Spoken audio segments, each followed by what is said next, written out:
Hello everyone, welcome to my channel teachers talks. कैसे हैं आप लोग? आशा करती हूँ कि आप लोग अच्छे होंगे और अपनी तैयारी में लगे होंगे। जैसा कि मैंने पहले ही एनसीईआरटी सीरीज का पार्ट 1 और पार्ट 2 क्लास 12 एनसीईआरटी हिस्ट्री का पार्ट 1 और पार्ट 2 मैंने बना रखा है और ये पार्ट 3 है क्योंकि काफ़ी लेंदी चैप्टर था ये क्लास 12 की फर्स्ट चैप्टर। तो इसे पार्ट में मैं बना दे रही हूँ ताकि आप लोग को समझा सकूँ डिटेल में और आप लोग को आसानी हो समझने में। साथ ही साथ मैंने बहुत सारी ट्रिक भी आप लोग को बताए हैं क्योंकि जो एनसीईआरटी चाहे वो केवीएस का एग्ज़ाम दो या एनवीएस का या कोई भी टीचर एग्ज़ाम दो या वन डे एग्ज़ाम कोई भी हो, उसमें वन लाइनर फैक्ट पूछे जाते हैं। तो उसे मैंने आप लोग को ट्रिक के माध्यम से याद कराने की कोशिश की है। तो प्लीज़ आप पार्ट 1 और पार्ट 2 को ज़रूर देखें और ये लास्ट पार्ट 3 है जिसमें पूरी चैप्टर फिनिश हो जाएगी। तो हम चलते हैं। यहाँ तक हम लोगों ने कंप्लीट कर रखा था, पेलसट के बारे में हमने पढ़ा था, बट इसे फिर से मैं यहाँ से स्टार्टिंग करती हूँ और ये आज चैप्टर पूरी तरह से समाप्त करती हूँ। तो चलते हैं हम लोग एनसीईआरटी क्लास 12 पार्ट 3 की ओर। और एक क्वेश्चन मैं आप लोग को पिछले अगर आप लोगों ने पढ़ा है तो मुझे बता दो कि बर्नियर क्या था? चिकित्सक था, इंजीनियर था कि भूगोलवेता था, है ना? तो ये बता दो कि ये किस से संबंधित था, ठीक है। और ये बताओ कि इब्न बतूता की जो पुस्तक का नाम क्या था। साथ ही साथ अल बरूनी की पुस्तक का नाम क्या था, ठीक है। अल बिरूनी भी बोल सकते हो, अल बरूनी भी बोल सकते हो, ठीक है। तो ये सारे आप जो आंसर कमेंट में ज़रूर लिखना क्योंकि मैंने पार्ट 2 में इस पे आप लोग को ट्रिक के माध्यम से साथ ही साथ इतनी बार रिपीट करवाई हूँ कि आप लोग को याद हो जानी चाहिए। तो इसे कमेंट में ज़रूर लिखना इसके आंसर को। तो हम लोग पेलसट से चलते हैं कि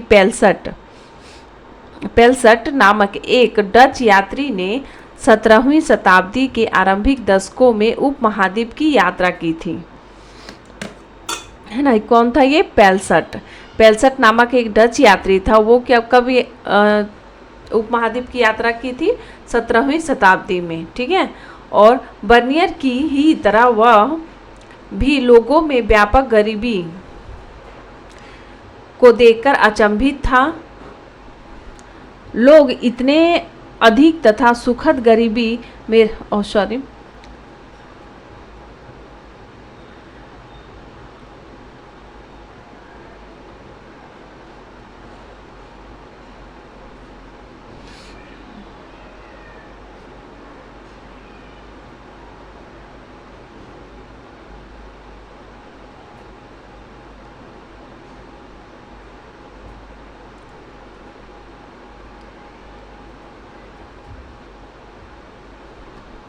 hello everyone, welcome to my channel teachers talks. कैसे हैं आप लोग? आशा करती हूँ कि आप लोग अच्छे होंगे और अपनी तैयारी में लगे होंगे, चाहे वो केवीएस की हो, एनवीएस की हो या कोई भी वन डे एग्ज़ाम जिसकी आप तैयारी कर रहे हो।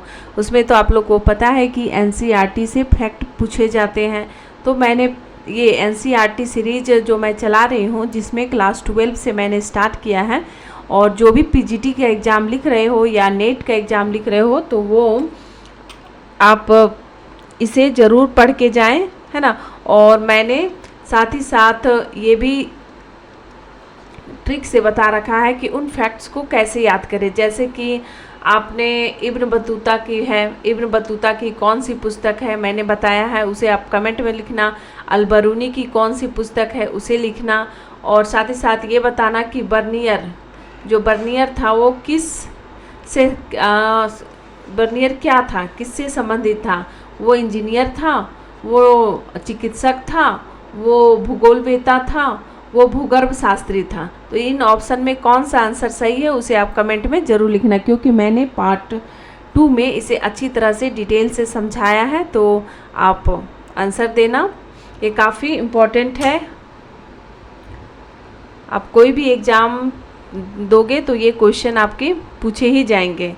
अब चलते हैं हम लोग पार्ट 2 तक। मैंने जो व्यापक गरीबी है उससे जो फैक्ट बनते थे मैंने बता दिया था पेलसट के बारे में। तो चलते हैं अब यहाँ से हम लोग पढ़ना स्टार्ट करते हैं। तो पेलसट नामक एक डच यात्री, तो पेलसट क्या था, एक, ये भी याद रखना कि वो क्या था, एक डच यात्री था। ये भी पूछा जा सकता है कि पेलसट कौन था या कौन सा यात्री था, है ना, किस देश से संबंधित था। ठीक है, तो वो डच था। ठीक है, और 17वीं शताब्दी के आरंभिक दशकों में उपमहाद्वीप की यात्रा की थी। बर्नियर की ही तरह वह भी लोगों में व्यापक गरीबी देखकर अचंभित था। लोग इतनी अधिक और दुखद गरीबी में रहते थे कि, ठीक है, यहाँ से चलो यहाँ पर फिर से पढ़ देती हूँ। इतनी अधिक तथा दुखद गरीबी में रहते थे कि इनके जीवन को मात्र नितांत अभाव के घर तथा कठोर कष्ट दुर्भाग्य के आवास के रूप में चित्रित और ठीक प्रकार से वर्णित किया जा सकता है। मतलब कि उस समय जब पेलसट आया था 17वीं शताब्दी में, उस समय उसे यहाँ पर व्यापक गरीबी को उसने देखा, भुखमरी को देखा, तो उसे उन्हीं चीज़ों को वह लिपिबद्ध किया है, अपने भावनाओं को व्यक्त किया है। वह कहता है कि, देखो पेलसट क्या कहता है कि राज्य का उत्तराधिकार, देखो यहाँ से पढ़ती हूँ। राज्य को उत्तरदायी ठहराते हुए वह कहता है कि कृषकों को इतना अधिक निचोड़ा जाता है कि पेट भरने के लिए उनके पास सूखी रोटी भी मुश्किल से बचती है। ठीक है, वो ये कौन कर रहा है, पेलसट कह रहा है। आप देखो यहाँ पर भूमि स्वामित्व, तो इसमें इस पैराग्राफ में आप याद रखना कि पेलसट नामक यात्री वो कहाँ से आया था, कौन था, तो वो डच यात्री था। ठीक है, वो कब आया था, 17वीं शताब्दी में। और किसके बारे में वर्णन कर रहा है कि उपमहाद्वीप में, भारतीय उपमहाद्वीप में जो गरीबी है उसके बारे में वर्णन कर रहा है। भूमि स्वामित्व का प्रश्न, बर्नियर के अनुसार भारत और यूरोप के बीच मूल विभिन्नताओं में से एक भारत में निजी भू स्वामित्व का अभाव था। उसका निजी स्वामित्व के गुणों में दृढ़ विश्वास था और उसने भूमि पर राज्य के स्वामित्व को राज्य तथा उसके निवासियों दोनों के लिए हानिकारक माना। उसे यह लगा कि मुगल साम्राज्य में सम्राट सारी भूमि का स्वामी था, जो इसे अपने अमीरों के बीच बांटता था और इसके अर्थव्यवस्था और समाज के लिए अनर्थकारी परिणाम होते थे, है ना। इस प्रकार का अवबोधन बर्नियर तक ही सीमित नहीं था, बल्कि 16वीं और 17वीं शताब्दी के अधिकांश यात्रियों के वृत्तांतों में भी मिलता है। मतलब सिर्फ कहा जाता है कि केवल बर्नियर ही इसका वर्णन नहीं करता, यहाँ की भूमि स्वामित्व पर प्रश्न के बारे में केवल बर्नियर के द्वारा ही नहीं कहा गया, बल्कि 16वीं और 17वीं शताब्दी में जितने भी यात्री आए सबों ने इस पर प्रकाश डाला है। ठीक है, राज्य के भू स्वामित्व के कारण बर्नियर तर्क देता है कि भूधारक अपने बच्चों को भूमि नहीं दे सकते थे, इसलिए वे उत्पादन के स्तर को बनाए रखने और उसमें बढ़ोतरी के लिए दूरगामी निवेश के प्रति उदासीन थे। मतलब दूरगामी निवेश, उनका कहना ये था कि जैसे अभी होते हैं कि बच्चे अभी जो भूमि का स्वामित्व किसानों को मिला हुआ है, तो वो अपने भूमि को वे सोचते हैं कि ये भूमि अब हमारी है, हमारा स्वामित्व है, हमारे बाद हमारे बच्चों को मिलेगा, तो उसकी पूरी देखरेख करते हैं, उसकी उत्पादन को बढ़ाने के लिए वो उपाय ढूंढते हैं। ठीक है, उसकी रख रखाव करते हैं। तो यही कहा गया था, पर उस समय उसमें भूधारक को भूमि का स्वामित्व नहीं मिलने के कारण वो उदासीन रहता था। मतलब वो उसको उपजाने या उसके बढ़ोतरी, उस पर निवेश करने के प्रति वो बिल्कुल उदासीन रहता था। इस प्रकार निजी भू स्वामित्व के अभाव ने बेहतर भूधारकों के वर्ग के उदय को रोका, जो भूमि के रखरखाव व बेहतरी के प्रति सजग रहते। इसी के चलते कृषि का समान रूप से विनाश, किसानों का असीम उत्पीड़न तथा समाज के सभी वर्गों के जीवन स्तर में अनवरत पतन की स्थिति उत्पन्न हुई, सिवाय शासक वर्ग के। अब देखो, यहाँ बर्नियर द्वारा ग्रामीण अंचल में कृषकों के विषय में दिए गए विवरण से एक उदाहरण दिया जा रहा है। हिंदुस्तान के समाज के विशाल ग्रामीण अंचलों में से कई केवल रेतीली भूमियां और बंजर पर्वत ही हैं।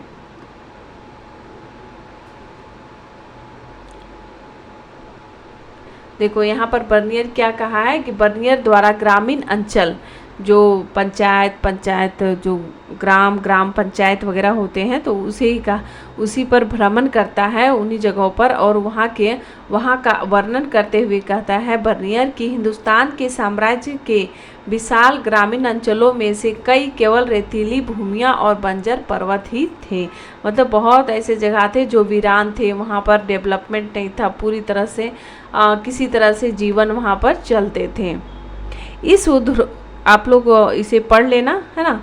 इस उद्धरण में बर्नियर राज्य और समाज से संबंधित यूरोप में प्रचलित तत्कालीन विवादों में भाग ले रहा था, और उसका प्रयास था कि मुगल कालीन भारत से संबंधित उसका विवरण यूरोप में उन लोगों के लिए एक चेतावनी का कार्य करेगा जो निजी स्वामित्व की अच्छाइयों को स्वीकार नहीं करते थे। ठीक है, यानी कि जो यूरोप में वो जो लोगों को उस समय यूरोप में क्या नवजागरण पहले आ गई थी, है ना। वहाँ के जो जनता थी, यूरोप में जो जनता थी, वे पहले भी वो अपने जो राजा थे, अपने सम्राट थे, लुई 14वां, लुई 15वां, जैसे अगर फ्रांस की बात करूं तो वहाँ पर क्या था कि वहाँ पर की जनता जो बुर्जुआ वर्ग थी, जो वहाँ के चर्च के जो पादरी थे वगैरह, वो उन जो चर्च के पादरियों का जो स्वामित्व था अपने भूमि के प्रति, है ना, तो उस पर वहाँ के किसानों ने विद्रोह किया था, और वो फिर से नई एक नीति बनाए, ठीक है, और सही रूप से वहाँ का शासन चलने लगा। तो उसी को कंपेयर करते हुए ये बर्नियर कहता है कि जो कहते हैं कि निजी स्वामित्व की अच्छाइयाँ नहीं है, तो उसके लिए यह एक चेतावनी ही है। ठीक है, अब आगे चलते हैं। बर्नियर के अनुसार उपमहाद्वीप में किसानों को किन किन समस्याओं को जूझना पड़ता था। बर्नियर के अनुसार कहा गया है कि भारतीय उपमहाद्वीप में किन किन प्रश्न पूछा जा रहा है कि किन किन समस्याओं से जूझना पड़ता था। तो क्या किन किन समस्याओं से जूझना पड़ता था? सबसे पहले यह तो कि वह भूमि का स्वामित्व नहीं था, जिसके कारण वो उस पर भूमि पर अपनी कोई भी प्रक्रिया करने या कोई भी काम करने के प्रति उदासीन रहते थे। ठीक है, इसी के विस्तार के रूप में बर्नियर भारतीय समाज को दरिद्र लोगों के समरूप जनसमूह से बना वर्णित करता है, जो एक बहुत अमीर तथा शक्तिशाली शासक वर्ग जो अल्पसंख्यक होते हैं के द्वारा अधीन बनाया जाता है। ठीक है, गरीबों में सबसे गरीब तथा अमीरों में सबसे अमीर व्यक्ति के बीच नाम मात्र को भी कोई सामाजिक समूह या वर्ग नहीं है। बर्नियर बहुत विश्वास से कहता है कि भारत में मध्य की स्थिति के लोग नहीं हैं। ठीक है, भारत में यह कहता है कि मध्यम स्थिति के लोग उस समय नहीं हैं। मध्य की स्थिति का मतलब यानी मध्यम वर्ग का, मिडिल क्लास का फैमिली नहीं है, या तो बहुत ऊपर है या बहुत नीचे, यानी अपर क्लास का है या लोअर क्लास का है। ठीक है, मध्य की स्थिति के लोग नहीं हैं। तो बर्नियर ने, यहाँ से पढ़ती हूँ कि तो बर्नियर ने मुगल साम्राज्य को इस रूप में देखा, इसका राजा भिखारियों और क्रूर लोगों का राजा था। इसके शहर और नगर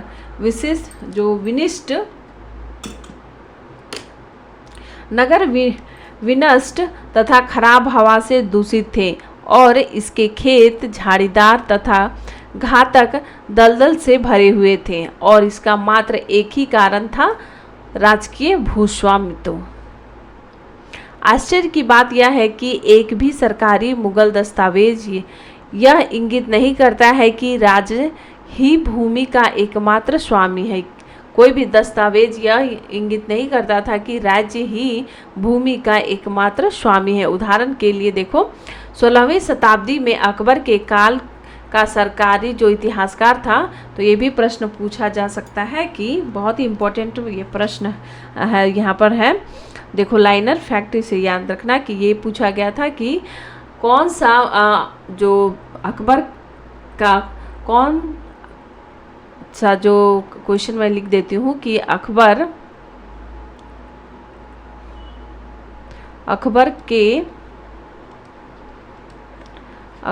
के सरकारी इतिहासकार का नाम क्या था, ये प्रश्न पूछा जाता है और ये वेरी इंपॉर्टेंट है। ठीक है,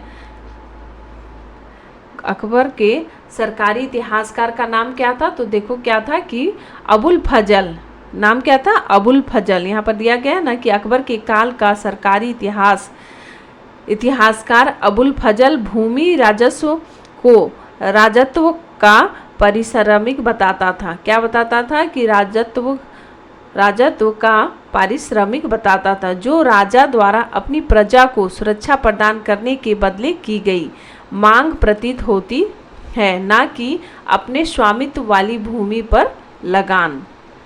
ऐसा संभव है कि यूरोपीय यात्री ऐसी मांगों को लगान मानते थे क्योंकि भूमि राजस्व की मांग अक्सर बहुत अधिक होती थी, लेकिन असल में यह ना तो लगान था ना ही भूमि कर, बल्कि उपज पर लगने वाला एक टैक्स था, कर था। अधिक जानकारी के लिए अध्याय जो 8 देखिएगा। ठीक है,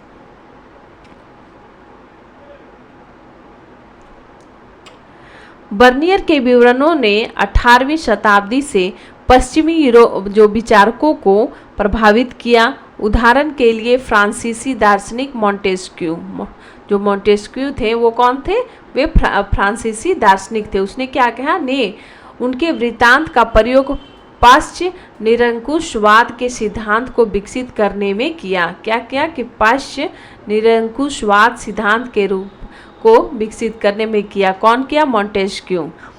ये राजनीति शास्त्री थे ना, राजनीति शास्त्र के ज्ञाता थे, जिसके अनुसार एशिया पाश्चात्य अथवा पूर्व में शासक अपनी प्रजा के ऊपर निर्वाध प्रभुत्व का उपभोग करते थे, जिसे दासता और गरीबी की स्थितियों में रखा जाता था।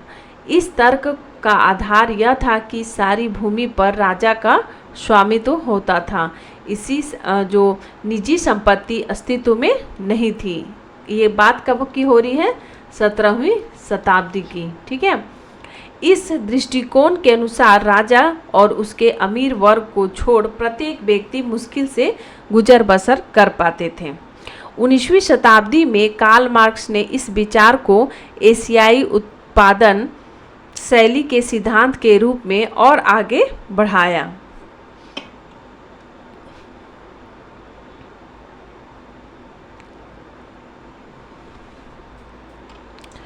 उसने यह तर्क दिया कि भारत तथा अन्य एशियाई देशों में उपनिवेशवाद से पहले अधिशेष का अधिग्रहण राज्य द्वारा होता है ना, जो किसानों द्वारा उपजाया हुआ जो अनाज होते थे वो किसके द्वारा, राज्य के द्वारा। जो अधिशेष बचते थे वो राज्य के द्वारा अधिग्रहण किया जाता था। इससे एक ऐसे समाज का उद्भव हुआ जो बड़ी संख्या में स्वायत्त तथा आंतरिक रूप से समतावादी ग्रामीण समुदायों से बना था। इन ग्रामीण समुदायों पर राज्य के दरबार का नियंत्रण होता था और जब तक अधिशेष की आपूर्ति निर्विघ्न रूप से जारी रहती थी, इसकी स्वायत्तता का सम्मान किया जाता था। यह एक निष्क्रिय प्रणाली मानी जाती थी। परंतु जैसा कि हम देखेंगे, ग्रामीण समाज का यह चित्रण सच्चाई से बहुत दूर था, बल्कि 16वीं-17वीं शताब्दी में ग्रामीण समाज में चारित्रिक रूप से बड़े पैमाने पर सामाजिक और आर्थिक विभेद था।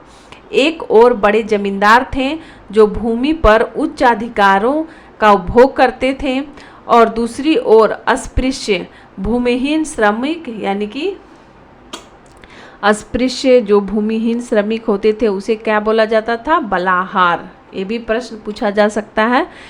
भूमि बलाहार दे दिया जाएगा और आपसे ऑप्शन में लिखा जाएगा कि क्या अर्थ होता है, तो आप उसमें वहाँ पर कंफ्यूज हो जाओगे बिना पढ़े। तो ये क्या हो जाएगा? भूमि का भूमिहीन श्रमिक जो होता था उसे क्या कहा जाता था? बलाहार। इन दोनों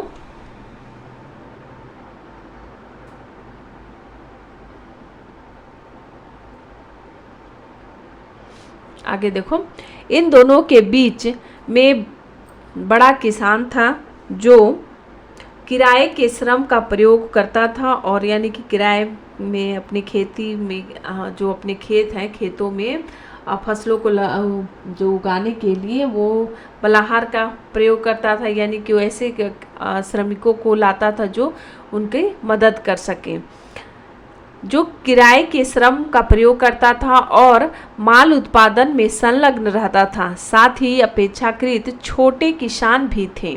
ठीक है, उसमें क्या थे? छोटे किसान भी थे।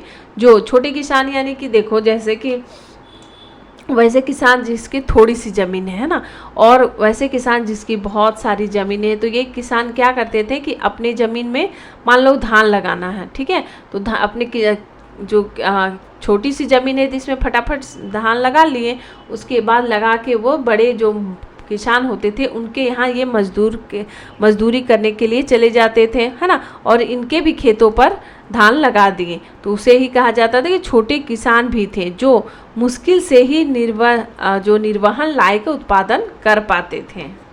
ठीक है, यानी कि अपने जो छोटे किसान थे वो मुश्किल से ही अपने जो खेतों में जो उपजाऊ कुछ भी उपजते थे उसका बहुत ही जो निर्वहन लायक उत्पादन कर पाते थे। अब नेक्स्ट चलते हैं, एक अधिक जटिल जो सामाजिक सच्चाई है वो देखते हैं। हालांकि मुगल राज्य को निरंकुश रूप देने की तन्मयता स्पष्ट है, ठीक है, लेकिन उसके विवरण कभी कभी एक अधिक जटिल सामाजिक सच्चाई की ओर इशारा करते हैं। उदाहरण के लिए वह कहता है कि शिल्पकारों के पास अपने उत्पादों को बेहतर बनाने का कोई प्रोत्साहन नहीं था, क्योंकि मुनाफे का अधिग्रहण राज्य द्वारा कर लिया जाता था। यानी कि क्या होता था कि बहुत सारे शिल्पकार थे, है ना, तो उसे एक शिल्पकार तो थे, लेकिन तो उन्हें एक लिमिट जो होता है ना कि पेमेंट दे देते थे। उसके बाद अगर उत्पादन अधिक भी हुआ या अच्छी कारीगरी अच्छी दामों पर बिकी तो उसका लाभ जो राज्य होता था वो उठाते थे, ना कि वो कारीगर। इसीलिए बहुत सारा शिल्पकारों को वो प्रोत्साहन नहीं मिल पाता था, जिसके कारण वो क्या था, एक तरह से उनकी जो कला थी वो दबी हुई थी। ठीक है, इसलिए उत्पादन हर जगह पतनोन्मुख था, साथ यानी पतनोन्मुख में पतन की ओर था। साथ ही वह यह भी मानता है कि पूरे विश्व से, अगर आप लोग को लग रही होगी कि मैं धीरे पढ़ा रही हूँ तो आप लोग प्लीज़ इसे मोबाइल से या लैपटॉप में जहाँ भी पढ़नी हो तो इसे स्पीड कर लेना अपने लायक, है ना, जितनी आप लोग को अच्छी लगे। ठीक है, तो मोबाइल में ऑप्शन आती है ना, यहाँ पर रहती है ऑप्शन कि आपको किस 1.5 के स्पीड में देखना है या और भी कम देखना, तो उसी अनुसार आप लोग कर लेना। ठीक है, अब देखो जटिल सामाजिक यहाँ तक हो गई थी, क्योंकि मुनाफे का अधिग्रहण राज्य द्वारा कर लिया जाता था, इसलिए उत्पादन हर जगह पतनोन्मुख था। साथ ही वह यह भी मानता है कि पूरे विश्व से बड़ी मात्रा में बहुमूल्य धातुएं भारत में आती थी, क्योंकि उत्पादों का सोने और चांदी के बदले निर्यात होता था। यानी कि हमारा जो भारतीय उपमहाद्वीप था पूरा हरियाली का क्षेत्र था, यहाँ पर बहुत सारे फसलें उगते थे, है ना, तो यहाँ पर क्या होती थी कि यहाँ पर जो धान गेहूँ जो भी थे जो फसलें थे तो वो दूसरे देशों में जाती थी, और जैसे यूरोपीय कंट्री या अफ्रीकी कंट्री है ना, या जो अरब देश थे वहाँ पर जाते थे, और वहाँ पे जो सोने चांदी थे उनके बदले सोने चांदी आते थे। ठीक है, तो वह एक समृद्ध व्यापारिक समुदाय जो लंबी दूरी के विनिमय से संलग्न था के अस्तित्व को भी रेखांकित करता है। एक भिन्न सामाजिक आर्थिक परिदृश्य। बर्नियर के वृत्तांत से लिए गए एक उदाहरण को पढ़ना है। देखो, इसीलिए मैं ये थोड़ी सी देख लो। रेशम, कपड़ा, नील कहीं आगे है। भारत से कई ऐसे भाग भी हैं जहां जनसंख्या पर्याप्त है और भूमि पर खेती अच्छी होती है। और यहाँ जहाँ ये वर्णन कर रहा है कि कई ऐसे जगह हैं जहाँ पर खेती अच्छी होती है। ठीक है, वहाँ पर शिल्पकारी अच्छी होती है। ठीक है, ये वर्णन किया गया है। देखो, हालांकि यहाँ पर देखो, भूमि पर खेती अच्छी होती है और जहाँ एक शिल्पकार जो हालांकि मूल रूप से आलसी होते हैं, आवश्यकता से या किसी अन्य कारण से अपने आप को गलीचों, जरी कार्य, जो कसीदाकारी, कढ़ाई, सोने तथा चांदी के वस्त्रों तथा विभिन्न प्रकार के रेशम और सूती वस्त्रों जो देश में भी प्रयोग होते थे और विदेश में निर्यात किए जाते थे के निर्माण का कार्य करने के लिए बाध्य हो जाता था। यह भी नहीं भूलना चाहिए कि पूरे विश्व के सभी भागों में संचलन के पश्चात सोना चांदी भारत में आकर कुछ हद तक खो गया। अब देखो, यहाँ से 17वीं शताब्दी में जनसंख्या का लगभग 15% भाग नगरों में रहता था। ठीक है, जो 17वीं शताब्दी थी उस समय जनसंख्या का लगभग 15% भाग, यानी कि और 85% कहाँ रहता था। देखो, 15% लोग ही कहाँ रहते थे, शहर नगरों में, और जबकि 85% कहाँ रहते थे, गाँवों में। ठीक है, इसीलिए कहा गया ना कि भारत गाँवों का देश है। ठीक है, तो 15% भाग नगरों में रहते थे, है ना, नगरों में रहता था। यह औसतन उसी समय पश्चिमी यूरोप की नगरीय जनसंख्या के अनुपात से अधिक था। इतने पर ही बर्नियर मुगल कालीन शहरों को शिविर नगर कहा। किसने कहा? बर्नियर ने कहा। यह भी पूछा जा सकता है कि किसने शिविर नगर कहा है। मुगल कालीन जो शहर थे उसे किसे शिविर नगर किसने कहा? ठीक है, तो किसने कहा शिविर नगर? ये कहा बर्नियर ने, जिससे उसका आशय उन नगरों से था जो अपने अस्तित्व और बने रहने के लिए राज्य के शिविर पर निर्भर थे। उनका विश्वास था कि यह राज्य के दरबार के आगमन के साथ अस्तित्व में आते थे। देखो, ये भी दिया गया है। आगे चलते हैं। यहाँ पर तो कोई वैसा फैक्ट नहीं लग रहा, अगर तुम लोगों को लगे तो पढ़ लेना, बट देखो यहाँ पर जो इम्पोर्टेंट है मैंने उसे हाईलाइट कर दिया है। भूस्वामित्व के प्रश्न की तरह ही बर्नियर यह अति सरलीकृत चित्रण प्रस्तुत कर रहा था। वास्तव में सभी प्रकार के नगर अस्तित्व में थे।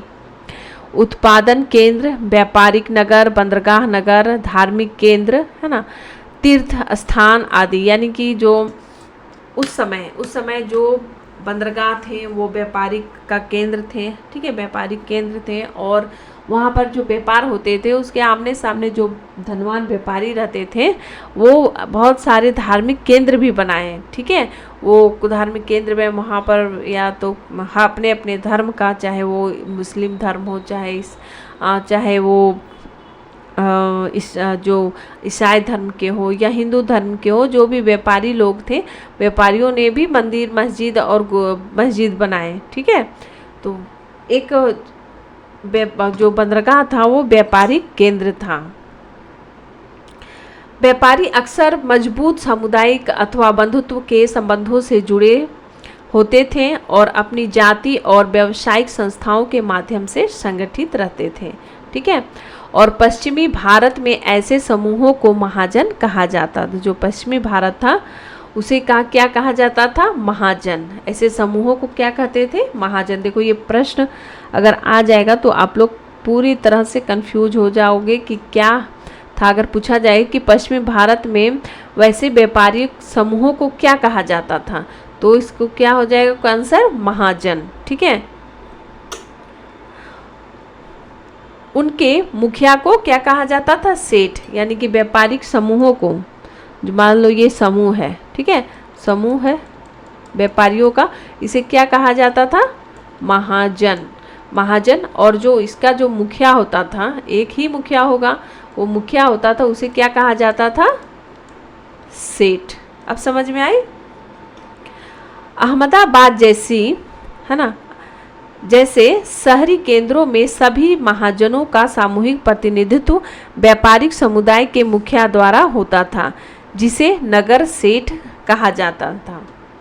अन्य शहरी समूहों में व्यावसायिक वर्ग जैसे चिकित्सक, हकीम अथवा वैद्य, अध्यापक, पंडित या मुल्ला होते थे।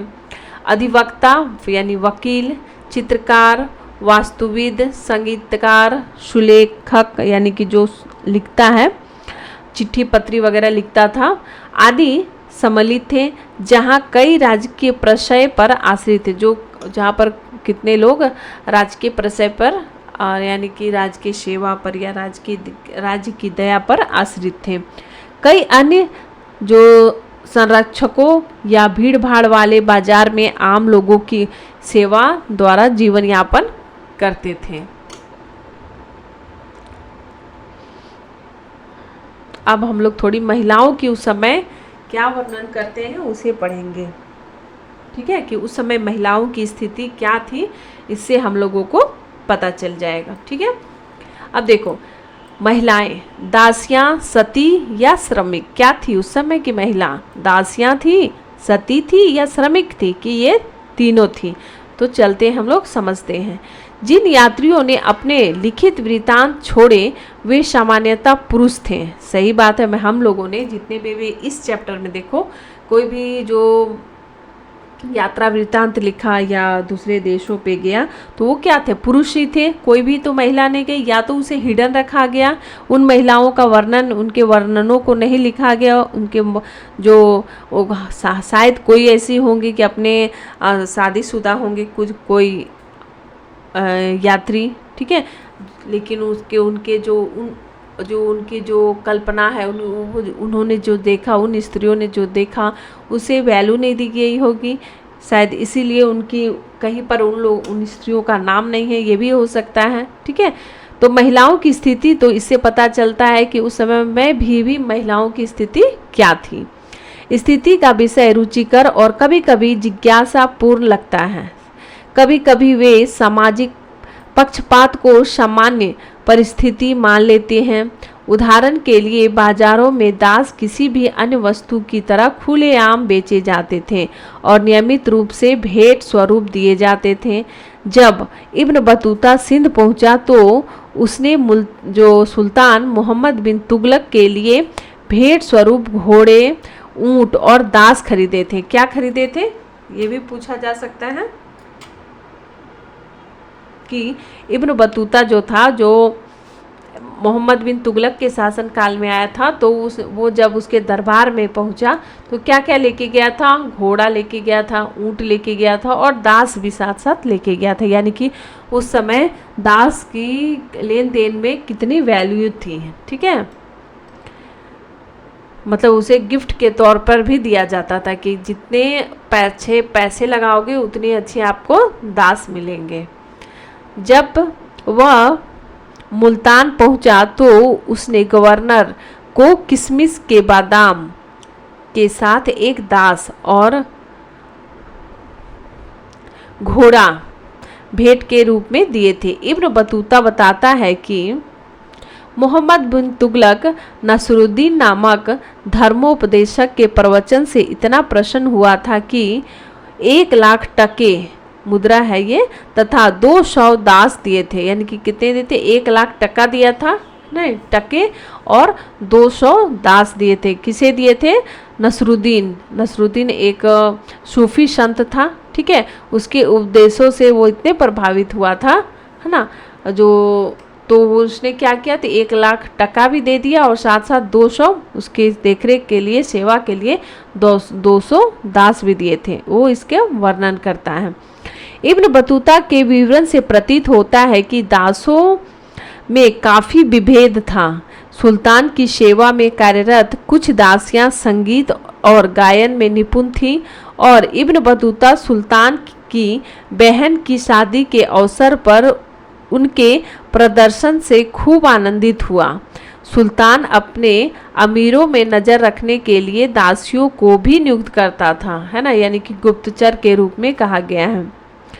दासों को सामान्यतः घरेलू श्रम के लिए ही इस्तेमाल किया जाता था और इब्न बतूता ने इनकी सेवाओं का पालकी या डोले में पुरुषों और महिलाओं को ले जाने पर विशेष रूप से अपरिहार्य पाया। यानी कि आपने पुराने पिक्चरों में देखा कि पालकी ढोने वाले होते थे, है ना। ये सेवक क्या होते थे कि पालकी ढो के जो विवाह होती थी या किसी को, रानी को दूसरे अपने मायके ले जाना या दूसरे जगह लाना, तो क्या होती थी? पालकी में लोग जाते थे। ये अमीर लोग ही जा पाते थे। दासों की कीमत विशेष रूप से उन दासियों की जिसकी आवश्यकता घरेलू श्रम के लिए थी बहुत कम होती थी और अधिकांश परिवार जो उन्हें रख पाने में समर्थ थे कम से कम 1 या 2 को तो रखते ही थे, ठीक है। यानी अमीर लोगों की बात कही गई है। अब थोड़ी यहाँ देखते हैं कि लाहौर में मैंने एक बहुत ही सुंदर अल्पवयस्क विधवा जिसकी आयु मेरे विचार से 12 वर्ष से अधिक नहीं थी को बलि होते देखी। किसने देखी? बर्नियर ने। यह भयानक नर्क की ओर जाते हुए वह असहाय छोटी बच्ची जीवित से अधिक मृत प्रतीत हो रही थी।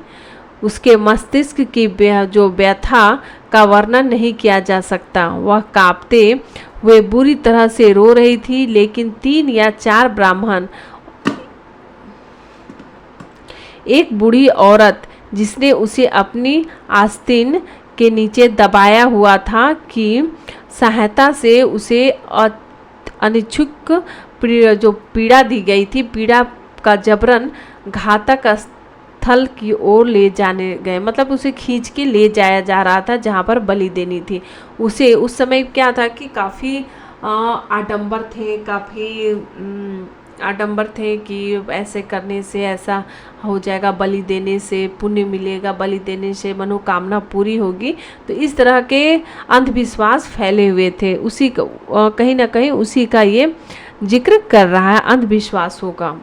कौन कर रहा है? बर्नियर। सभी समकालीन यूरोपीय यात्रियों तथा लेखकों के लिए महिलाओं से किया जाने वाला बर्ताव अक्सर पश्चिमी तथा पूर्वी समाजों के बीच भिन्नता का एक महत्वपूर्ण संकेतक माना। इसलिए यह आश्चर्यजनक बात नहीं है कि बर्नियर ने सती प्रथा का विस्तृत विवरण के लिए चुना। उसने लिखा कि हालांकि कुछ महिलाएं प्रसन्नता से मृत्यु को गले लगा लेती थीं, अन्य को मरने के लिए बाध्य किया जाता था, है ना। कुछ तो महिलाएं ऐसी थी, जो सती प्रथा की बात की गई है कि कुछ ऐसी महिलाएं थीं जो मृत्यु को गले लगा लेती थी उनके पति की मृत्यु के बाद, लेकिन कुछ महिलाएं जो मरना नहीं चाहती थी फिर भी उसे नियम धर्म और रीति के क्या बोलते हवाला देते हुए वो उसे जबरदस्ती आग में झोंक देते थे। लेकिन महिलाओं का जीवन सती प्रथा के अलावा कई और चीज़ों के चारों ओर घूमता था। उनका श्रम कृषि तथा कृषि के अलावा होने वाले उत्पादन दोनों में महत्वपूर्ण था, यानी कि महिलाएं भी कृषि और अन्य कार्यों में साथ देती थी। व्यापारिक परिवारों से आने वाली महिलाएं व्यापारिक गतिविधियों में भी हिस्सा लेती थी, यहाँ तक कि कभी कभी वाणिज्यिक विवादों को अदालत के सामने भी ले जाती थी। अतः यह असंभव लगता है कि महिलाओं को उनके घरों के खास स्थानों तक परिसीमित कर रखा जाता था। यानी कि ये बताया है कि उस समय बहुत सारे वर्णन से मिलता है कि महिलाओं को घर से बाहर नहीं निकाला जाता था या नहीं निकलने दिया जाता था। लेकिन बर्नियर क्या कहते हैं कि नहीं, ऐसा नहीं था। मैंने देखा है कि बहुत सारे अगर व्यापारिक परिवार से वो रिलेटेड हैं तो वो अपने जो परिवार की मदद करते थे, व्यापार करते थे, साथ ही साथ जो व्यापारियों में विवाद होती थी उसके लिए वो अदालत तक ही भी जाते थे। ठीक है, तो यानी कि उनका कहना यह है कि ऐसी बात नहीं है कि समाज में पूरे महिलाओं को घर की चार दीवारी में रखा जाता था, ऐसा बिल्कुल भी नहीं है। आपने देखा होगा कि यात्रा वृत्तांत इन शताब्दियों में पुरुषों अथवा महिलाओं के जीवन की एक रोचक झांकी प्रस्तुत करती है। इन वृत्तांतों से हम बहुत सी जानकारी प्राप्त कर सकते हैं, पर इनमें सामाजिक जीवन के कई आयाम अक्षुण्ण रह जाते हैं या फिर एक दृष्टिकोण विशेष से देखे जाते हैं, जिन्हें इन वृत्तांतों को पढ़ते हुए ध्यान में रखना आवश्यक है। साथ ही उपमहाद्वीप के पुरुषों और संभवतः महिलाओं के अनुभव और प्रेक्षण अपेक्षाकृत अज्ञात हैं। सही कहा गया है कि महिलाओं के जो अनुभव थे शायद वो और भी गहराई से अनुभव कर सकते थे समाज को, और पर उनके जो अनुभवों को लिपिबद्ध नहीं किया जा सका, उन्हें वो सम्मान नहीं मिला। इसीलिए हम लोग आज उनके वृत्तांतों को पढ़ नहीं पा रहे हैं। जिन्होंने समुद्रों और पर्वतों को पार किया, यानी कि वैसे जो व्यापारिक परिवार से आते थे वो समुद्रों और पर्वतों को पार करके दूसरे देशों में, दूसरे महाद्वीपों में वो व्यापार करते थे और उपमहाद्वीप से परे क्षेत्रों में साहसिक यात्राएं की। उन्होंने क्या देखा और क्या सुना, सुदूर क्षेत्रों के लोगों के साथ उनके संबंध किस प्रकार ढले, वे किन भाषाओं का प्रयोग करते थे। उम्मीद है कि इन पर और अन्य प्रश्नों पर आने वाले वर्षों में इतिहास योजनापूर्ण तरीके से ध्यान केंद्रित करेंगे। सही कहा जा रहा है, एनसीईआरटी इज वेस्ट बुक, है ना। यानी कि इतने एनालिसिस करके इस पार्ट को बनाया गया है। अब देखो, मथुरा से मूर्ति का एक नमूना, ठीक है।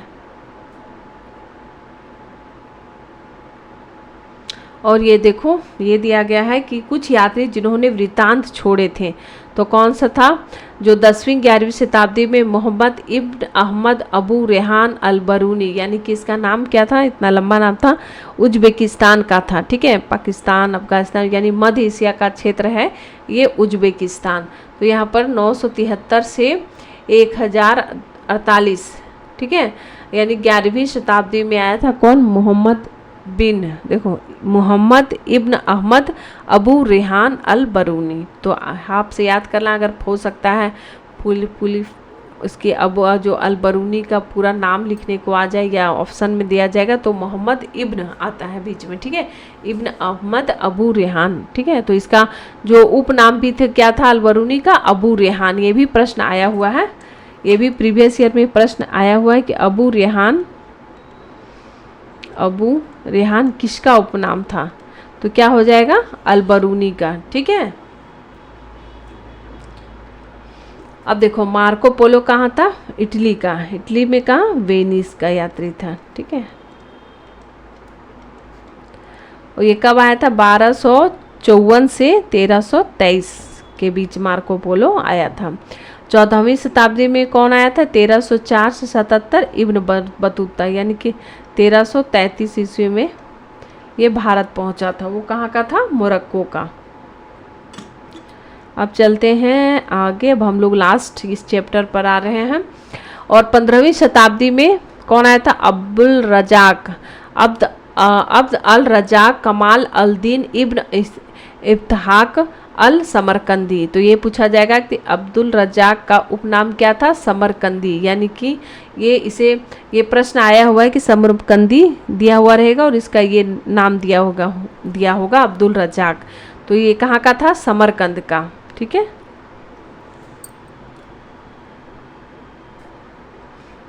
और देखो अफानासी निकितिन, निकितिन कहाँ का था? रूस का। ठीक है। और 16वीं शताब्दी में बारबोसा आया था और मृत्यु पुर्तगाल का था। ठीक है। और 1521 ईस्वी में इसकी मृत्यु हो जाती है। अली रेश ये कहाँ का था? तुर्की से। ठीक है। मॉन्सरेत स्पेन का था। और मोहम्मद बली बल्खी ये बल्ख से था। पीटर मुंडी इंग्लैंड से। ठीक है। तेवनियर फ्रांस से। ठीक है। ये सब तो ये क्या था? जियो वेबसिस्ट तेवनियर एक जौहरी था। मैंने आप लोग को बताया था कि ये क्या था? जौहरी था। और पीटर मुंडी जो था इंग्लैंड का था। ठीक है। और ये किसके समय आया था पीटर मुंडी? यानी कि उस समय मुगल काल चल रहा था। ठीक है। और वास्पा बर्नियर वो भी फ्रांस से आया था। और ये क्या था? एक चिकित्सक था।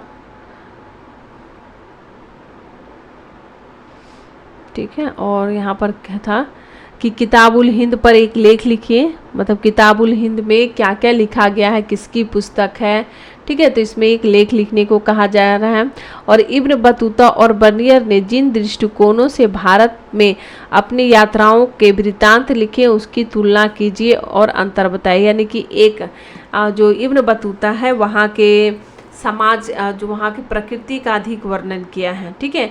वहाँ पर जो उन्हें परेशानियाँ हुई जाने में, अपने यात्रा के दौरान जो परेशानियाँ हुई, क्या क्या अवरोध हुए, उसे ज़्यादा अधिक वर्णन किया है। जबकि बर्नियर वहाँ की जो भारतीय उपमहाद्वीप की सामाजिक व्यवस्था की वर्णन किया है। वहाँ पर किस तरह की स्त्रियों की स्थिति थी, किस तरह के वहाँ के किसानों की स्थिति थी, किस तरह वहाँ व्यापार चलते थे, उसका वर्णन किया है। ठीक है। तो इस प्रकार अंतर तुम लोग लिख लेना।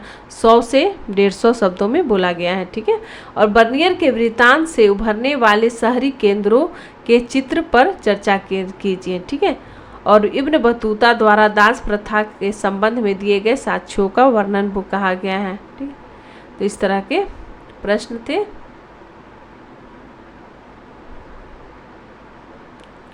तो ये थे। और अधिक जानकारी के लिए आप निम्नलिखित वेबसाइट देख सकते हैं www.edu marittimes और org। ठीक है .org। तो ये सब अगर देखना हो तो देख लेना। तो ये चैप्टर पूरी तरह से अब क्लास 12 की चैप्टर समाप्त हो गई है ना। इसमें जो MCQ थे उसे मैंने हाईलाइट कर दिया जो मुझे इम्पोर्टेंट लगे। बाकी इसमें एक समझ विकसित हो गई है। और ये सब फैक्ट याद रखना। पीटर मुंडी कहाँ का था? ठीक है। तो इंग्लैंड का था। कब आया था? 1600 से 1667 ईस्वी तक यहाँ पर रहा था। ठीक है। तो ये सब याद रखना। तो इसे रट जाना। अब्दुल रज्जाक समरकंदी कहाँ का था? ठीक है। तो बस इतना ही इस चैप्टर में। और ये कंप्लीट हो गई। और इसे दोबारा पढ़ें ताकि अब ये जो इसमें जो थोड़े टिपिकल वर्ड हैं, ये टिपिकल नेम्स हैं, तो उसे वो याद हो जाए और इसके ये कब आए थे और कितने दिनों तक रहे। तो थैंक यू वेरी मच।